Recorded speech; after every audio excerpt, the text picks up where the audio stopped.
এই তো এই তো সেই পথ। আর একটু গেলেই আমি যথাস্থানে পৌঁছতে পারবো। এই তো এই তো সেই ঘর। হে ভগবান, তুমি আমার সহায় থেকো। আমি যেই লক্ষ্যে এখানে এসেছি সে আমার উদ্দেশ্য যেন পূরণ হয়।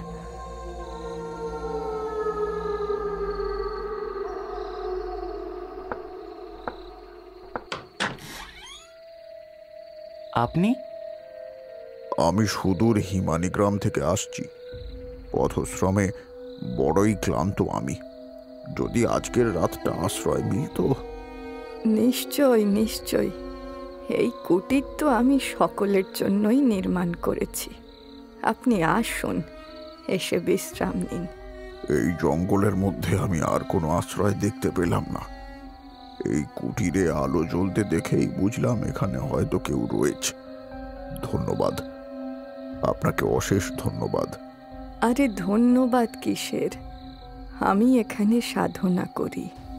শিষ্যরা মিলে এই কুটির নির্মাণ করে দিয়েছে, নইলে আমি গাছের নিচে থাকতেই অভ্যস্ত। এই কে আছিস? সাধু বাবার থাকার ব্যবস্থা করে দে। আগে যথা আজ্ঞে মা।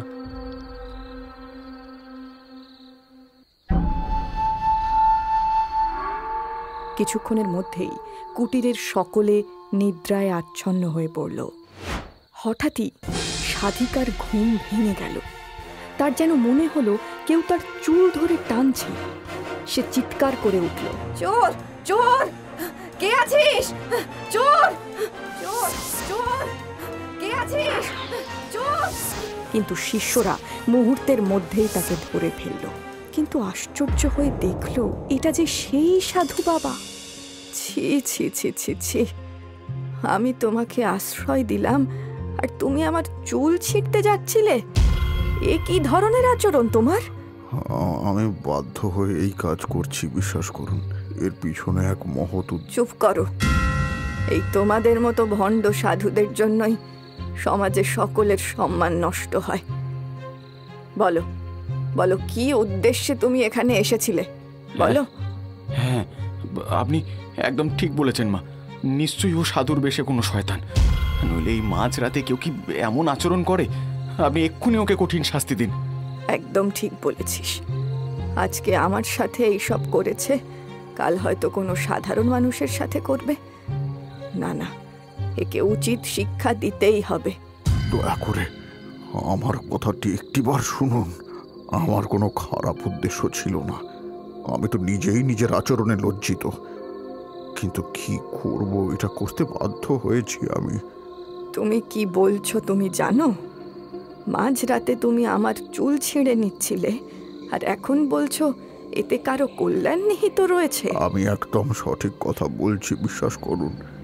আমার অহংকারের জন্য অনেক অপমান লাঞ্ছনা পেয়েছি, তাই এখন সেটাকে দূর করার চেষ্টা করছি। আমি যে কিছুই বুঝতে পারছি না, একটু স্পষ্টভাবে বলবে? এই ঘটনার পিছনে রয়েছে এক দীর্ঘ কাহিনী। আমি হিমালয়ের কোলে বসে বেশ কিছুদিন সাধনা করে সিদ্ধি লাভ করি। কিছু তন্ত্রবিদ্যার সাথে সাথে সামান্য কিছু শক্তি লাভ করে হয়তো নিজের প্রতি মাত্রাতিরিক্ত অন্ধবিশ্বাস জন্ম নিয়েছিল। আর সেই আত্মবিশ্বাস যে কখন অহংকারের রূপ ধারণ করলো সেটা বুঝতেই পারিনি। লোকমহলে আমি নিজেই নিজের সুখ্যাতি করে বেড়াতাম। সেই সুবাদে বেশ কিছু শিষ্য হয়েছিল। সেইবার আমার এক শিষ্য রাজেনের বাড়িতে তাদেরই আমন্ত্রণে গিয়েছি। আগেও বেশ কয়েকবার তাদের বাড়িতে গিয়েছি। রাজেনের ছোট মেয়ে নীরা সেখানে গেলেই আমার সেবা করত, কিন্তু সেবার গিয়ে তাকে দেখতে পেলুম না। বাবা, এতদিন পরে আপনি পায়ের ধুলো দিলেন। আমি আর রেণু যে কি খুশি হয়েছি বলে বোঝাতে পারবো না আপনাকে। হ্যাঁ বাবা, এইবার আমাদের বাড়িতে কিছুদিন থাকতে হবে। আমরা আপনার সেবা করে জীবন ধন্য করতে চাই। সে না হয় ঠিক আছে, কিন্তু নীরা মাকে তো দেখছি না। সে কোথায়? অন্য সময় আমি এলেই সে তো এগিয়ে আসে। আসলে নীরা ভালো নেই বাবা, মেয়েটা যেন দিন দিন কেমন হয়ে যাচ্ছে। আমি ওকে বলেছিলাম এই বিপদের দিনে আপনাকে ডাকতে, কিন্তু ও বারণ করলো। নীরা ভালো নেই মানে? তোমার কথার মানে তো আমি কিছুই বুঝতে পারছি না রাজেন। বিষয়টা কি? কি হয়েছে নীরা মায়ের? কি হয়েছে যদি জানতাম তাহলে তো এই নিবারণের উপায় বের করতে পারতাম বাবা। সে কি? কোথায় সে? আমি এক্ষুনি তাকে একবার দেখতে চাই। না না বাবা, আমরা আপনাকে কিছুতেই তার কাছে যেতে দিতে পারবো না। কিন্তু কেন? তার আচরণ একদম পাল্টে গেছে বাবা। দিনরাত কেমন অদ্ভুত স্বরে কথা বলে, যেন অদৃশ্য কারোর সাথে কথা বলে। জানি না আমার মেয়েটার উপর কার নজর পড়লো, আমি সত্যি জানি না। ফুটফুটে মেয়েটা আমার দিন দিন শুকিয়ে যাচ্ছে। আমাকে এক্ষুনি একটিবার নীরার কাছে নিয়ে চলো। না না না, আমাকে বাধা দিয়ে কোনো লাভ নেই।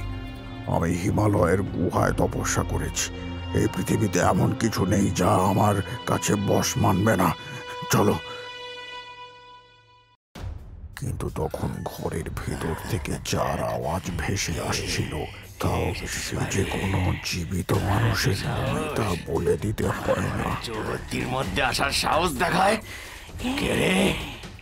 দেখলেন দেখলেন বাবা, আজ প্রায় 10 দিন হয়ে গেল মেয়েটা এইভাবে ঘরের মধ্যে রয়েছে। আর এত সাহস আমার ঘরের চৌহদ্দির মধ্যে আসার সাহস দেখায় কে রে? কে রে বেজন্মা? কে এসেছিস? তোকে আমি ছাড়, আমাকে ছাড় বলছি। আমাকে ছাড়। এ কি? নীরার ভেতর থেকে 2 রকমের কণ্ঠস্বর শোনা যাচ্ছে কেন? আর রাজেন, তোমরা ওকে এইভাবে বেঁধে রেখেছো কেন? না হলে যে ও দরজা ভেঙে বেরিয়ে আসছিল, আর তারপরে রুদ্রমূর্তি ধারণ করে আমাদের দিকে যা হাতের সামনে পায়ে ছুঁড়ে মারে। সেদিন তো আমি খাবার দিতে গেছিলাম বলে আমাকে এত জোরে ঠেলেছিল যে সিঁড়ি দিয়ে পড়ে গিয়ে আমার কপাল কেটে গেছিল বাবা। এছাড়া নিজের উপরে অত্যাচার তো আছেই, কখনো চুল ছিঁড়ছে, কখনো নিজেই নিজেকে কামড়ে রক্ত বের করছে। উফ, মেয়েটির ওই অবস্থা যেন চোখে দেখা যায় না।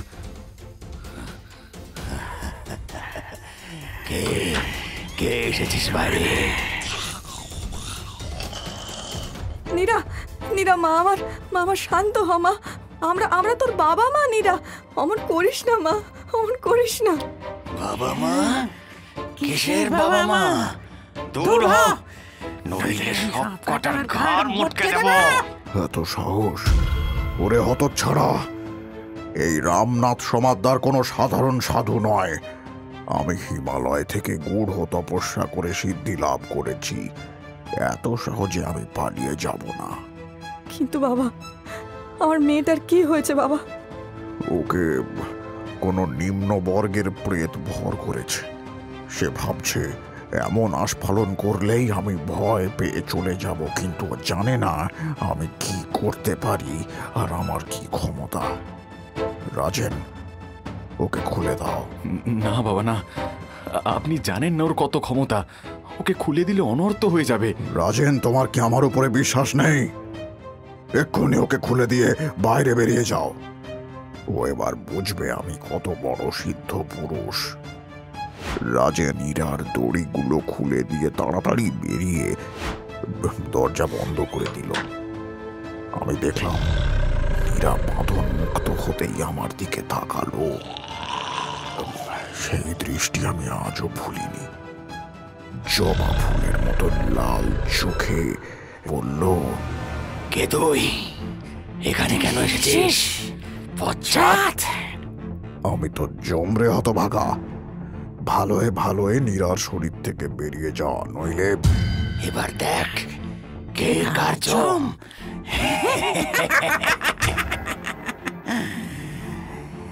বেটা নলিটা টিপে ধর, মরলে ওর রক্ত চুষে খাবো।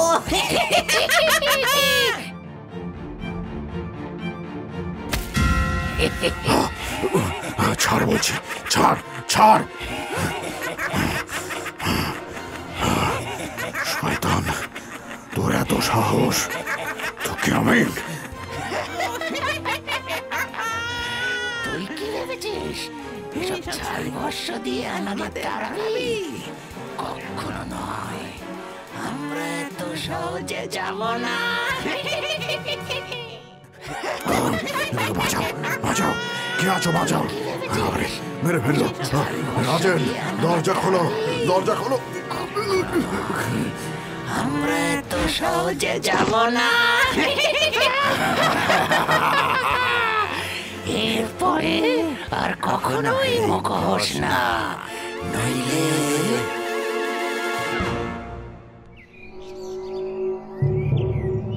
এই তো, আপনি এত কথা বলছিলেন বাবা, সেখানে এইভাবে নাস্তানা বোধহয় ফিরে এলেন।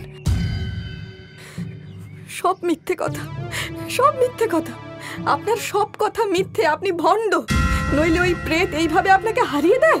তোমরা ভুল বুঝছো, তোমরা ভুল বুঝছো বৌমা। নিরামায়ের শরীরে একটা নয় দুটো প্রেত রয়েছে, আর তারা ততোধিক শক্তিশালী। তাদেরকে পরাস্ত করার জন্য অনেক ক্ষমতার দরকার। আর আপনার সেই ক্ষমতা নেই, তাই তো? তাহলে কেন মিথ্যা আশ্বাস দিলেন বেকার? হ্যাঁ, আমরা কোনো ভালো সাধু বাবাকে নিয়ে আসবো কোন, আপনি জানতো?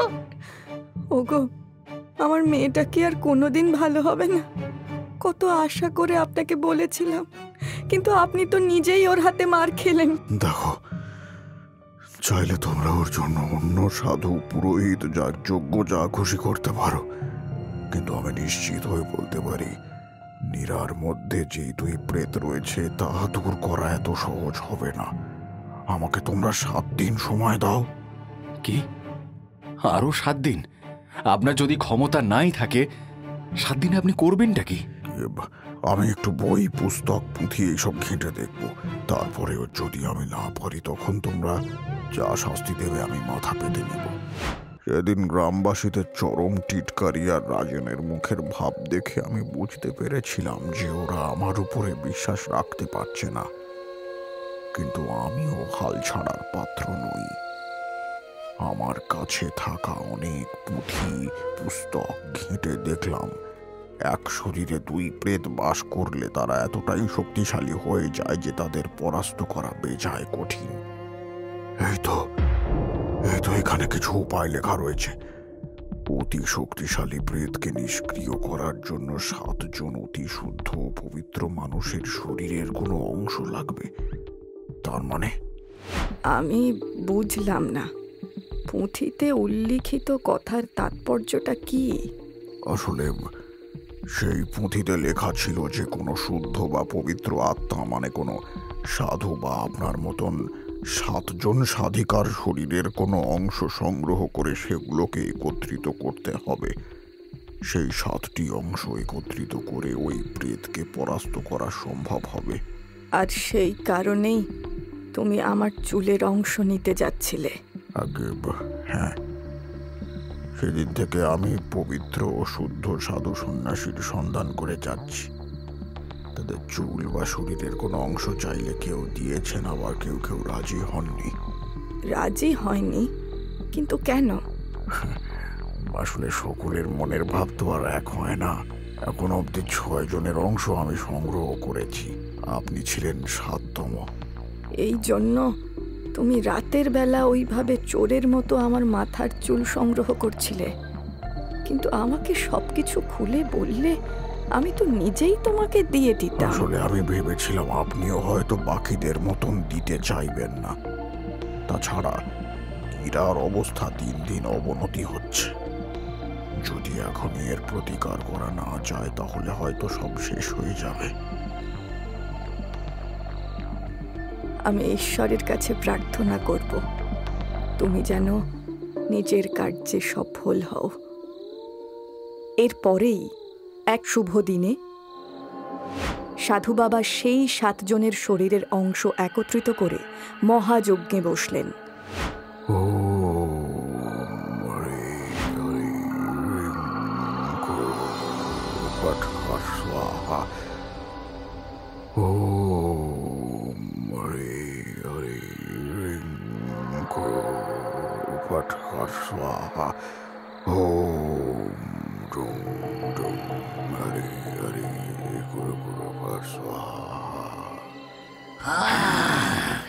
কে কে রে বেজন্মা?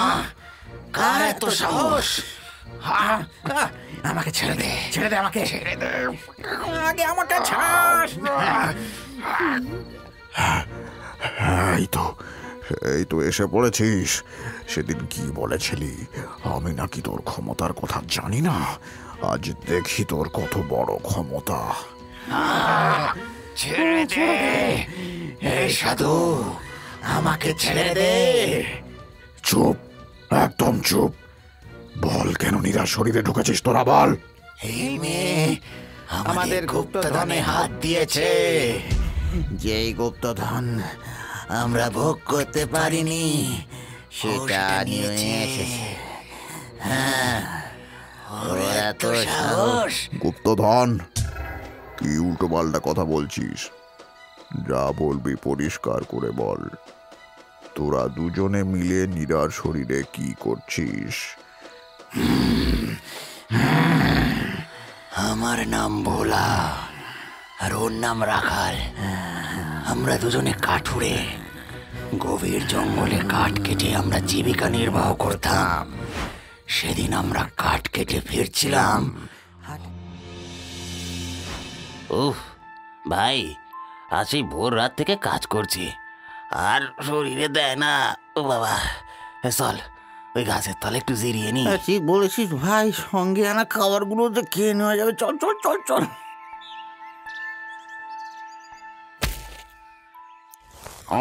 এরে রাখা হলো কি? বারবার মাটি তাতে কি ঠুকঠুক করছিস? কি জানি ভাই, মাটির বাকি অংশের থেকে এই অংশটা যেন একটু বেশি নরম আর এবড়ো খেবড়ো। হ্যাঁ, কি বলিস রে? এই জঙ্গলের মধ্যে উঁচু নিচু মাটি, ঘুরে একবার দেখবি নাকি? চল, আমাদের ভাগ্যে কি আর গুপ্তধন জুটবে? তো চল চল দেখি। দুই বন্ধু মিলে মাটি খুঁড়তে শুরু করলো। কিছুক্ষণের মধ্যেই একটা টং করে শব্দ হলো। দুজনের মুখে তখন যেন হাসির ঝিলিক খেলে গেছে। তাড়াতাড়ি আরো মাটি খুঁড়তেই একটা কলসির মতো দেখতে পাওয়া গেল।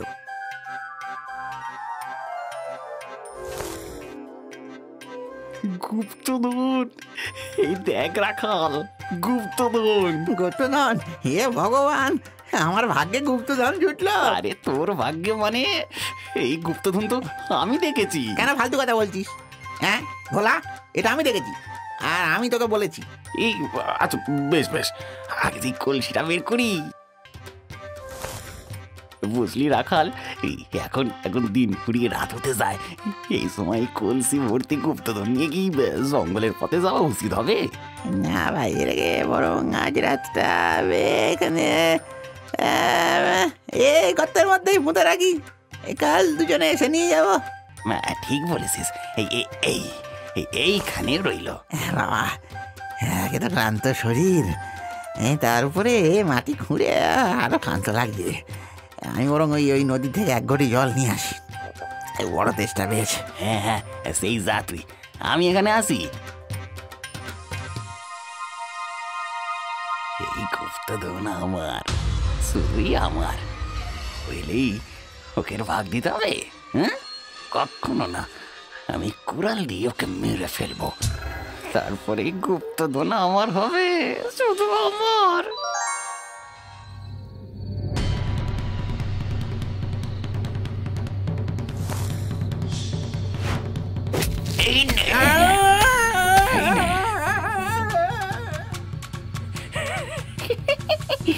আমার এই গুপ্তধন এবার শুধু আমার।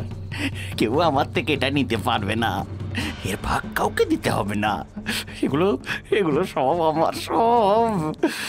বেচারা রাখাল জল নিয়ে এসেছিল, ভাই ক্ষমা করে দিস ভাই রাখাল। তবে তবে এই জলের জন্য ধন্যবাদ, সত্যি বড় টেস্টটা লেগেছিল।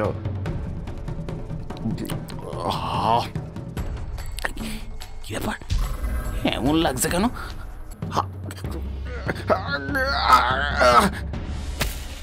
আমরা দুজনেই ওইখানে মরে পড়ে থাকি। এরপরে কেটে যায় অনেক বছর। এদিকে ওই গুপ্তধনটা মাটিতেই পুঁতে রাখা ছিল। একদিন ওই মেয়েটা জঙ্গলে কাঠ কুড়াতে গিয়ে ওই গুপ্তধনটা দেখতে পায় আর বাড়িতে নিয়ে আসে। ও, আর সেই গুপ্তধনের জন্যই তোরা এই নিরপরাধ মেয়েটির শরীরে ঢুকেছিস? হ্যাঁ, ও কেন আমাদের গুপ্তধন নিয়েছে? সেই ধন আমরা ভোগ করতে পারিনি। চুপ, একদম চুপ। তোরা দুজনেই লোভী আর পাপী। লোভের বশে নিজেরা নিজেদের দুই বন্ধুকে খুন করেছিস, আর নিজেদের এই পাপের মধ্যে নিষ্পাপ মেয়েটাকে কষ্ট দিয়েছিস। তোদেরকে আমি এমন উচিত শিক্ষা দেব। না সাধু বাবা, না, আমাদের ক্ষমা করে দিন। কোনোদিন না। তোরা দুষ্ট আত্মা, তোদের আমি বোতল বন্দি করব। সাধু বাবা, দয়া করুন, দয়া করুন। আমরা এতদিন ধরে বদ্ধ হয়ে রয়েছি, এবারে আমাদের মুক্তি দিন। বাবা, দয়া করুন, আমাদের ভুল ক্ষমা করুন। বেশ, তাই হবে। তোদের আমি মুক্তি দিচ্ছি, তবে মনে রাখিস সব সময় ঈশ্বরের পথে থাকবি। সাধু বাবা দুই আত্মাকে মুক্ত করে দিলেন। নীরাও ধীরে ধীরে একদম স্বাভাবিক হয়ে গেল। আর নীরার কাছে থাকা সেই গুপ্তধন সাধু বাবা গ্রামের গরিব লোকেদের মধ্যে ভাগ করে দিলেন। সকলে সাধু বাবাকে ধন্য ধন্য করতে থাকল।